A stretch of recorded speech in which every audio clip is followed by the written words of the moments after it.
لا أحد أعلم بهمك أكثر من ربك.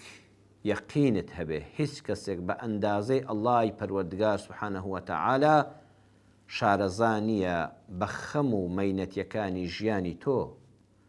وە یعقوب سەلامی خوای لەسەر بێ، یعقوب کە مەینەتی دنیای چەشت بەدەستی ئەولادی نالەبارەوە، بە دووری یوسف، بە دووری بنیامین، بە دوورکەوتنەوەی کوڕە گەورەکەی، بە کوێربوونی چاوەکانی لە دەستدانی بینایی بەهۆی گریان و خەفەتی زۆرەوە، کەچی وەکو لە سوڕەتی یوسف ئاەتی 86 هاتووە دەفەرمێ ئینەما ئەشکو بەثی وەحوزنی ئیلە الله.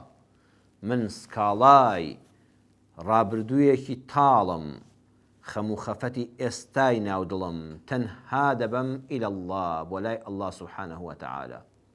چونکە پێویست ناکات کیسەی دڵی خۆت و خەمەکانت بۆ خەڵک بکەیتەوە. خەڵک چ لێ دەکات؟ خەڵک دوو جۆرە.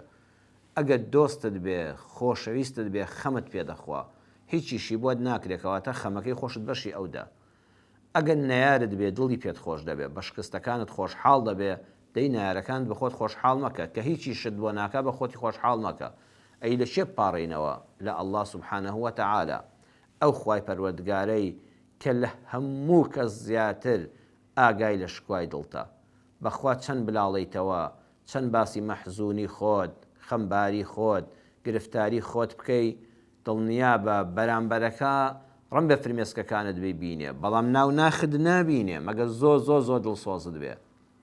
بەڵام پەروەردگار لە هەموو کەس باشتر ئاگای لە خەم و مەینەتیەکانی تۆ هەیە.